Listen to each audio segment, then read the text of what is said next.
इस बीच आप के वरिष्ठ नेता अनुराग डांडा क्या कुछ कह रहे हैं, आइए सुन लेते हैं। क्या पुलिस नहीं कर सकती है? यानी सरकार प्रदेश के हर नागरिक को सुरक्षा नहीं दे सकती है।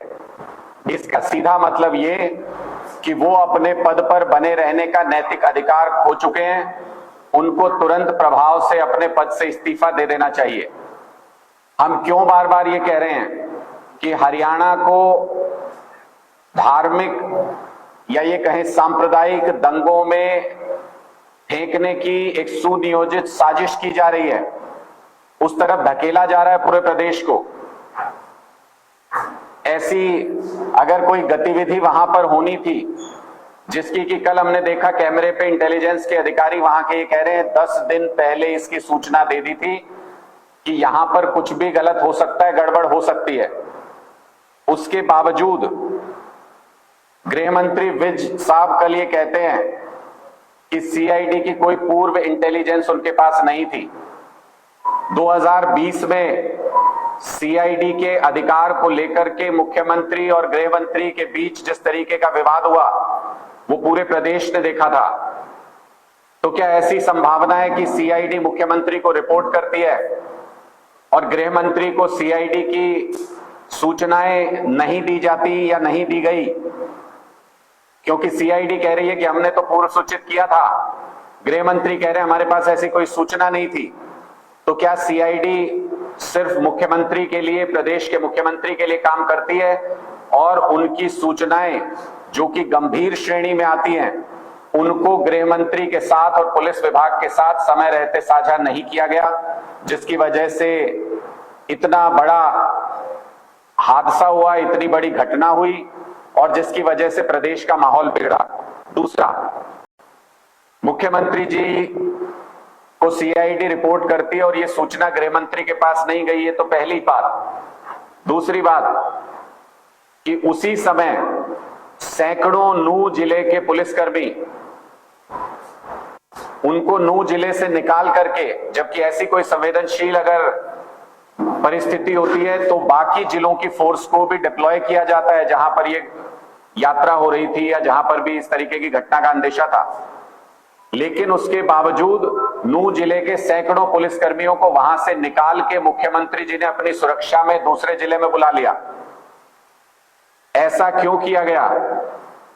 तीसरी बात जो संदेह की तरफ इशारा करती है कि ऐसी कोई संवेदनशील परिस्थिति होती है तो सीनियर अधिकारियों को छुट्टी दी नहीं जाती और अगर छुट्टी पर हो तो उनकी छुट्टी तुरंत प्रभाव से कैंसिल कर दी जाती है। लेकिन नूह के पुलिस अधीक्षक जिस दिन ये पूरा घटनाक्रम हुआ उस दिन छुट्टी पर थे। ऐसी संवेदनशील परिस्थिति में जब पहले से इंटेलिजेंस का इनपुट था, पुलिस अधीक्षक की छुट्टी सरकार ने क्यों मंजूर की? चौथी बड़ी बात, उप मुख्यमंत्री कहते हैं कि यात्रा के जो आयोजक हैं उन्होंने सही जानकारी नहीं दी, जिसकी वजह से हो सकता है कि मिस कैलकुलेशन पुलिस की तरफ से हुआ। यात्रा को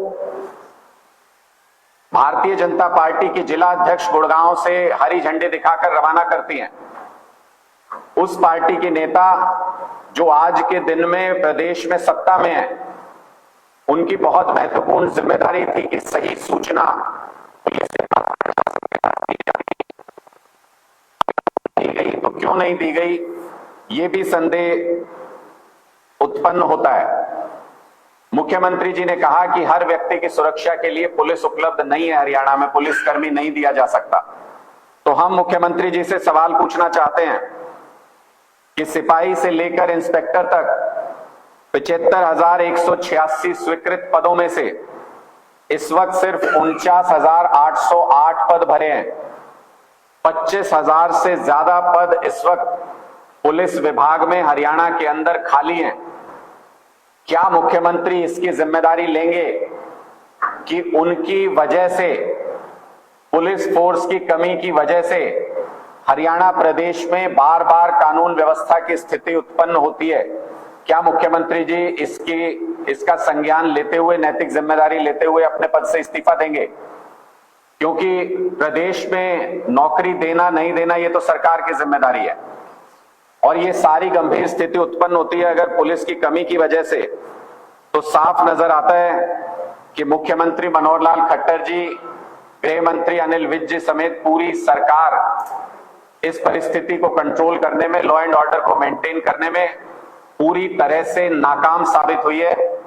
इसलिए तुरंत प्रभाव से मुख्यमंत्री और गृह मंत्री को अपने पद से इस्तीफा दे देना चाहिए और जो सक्षम लोग सरकार चला सकते हैं उन्हें मौका दिया जाना चाहिए। ये स्पष्ट तौर पे इसको आप कहें कि एक सोची समझी रणनीति के तहत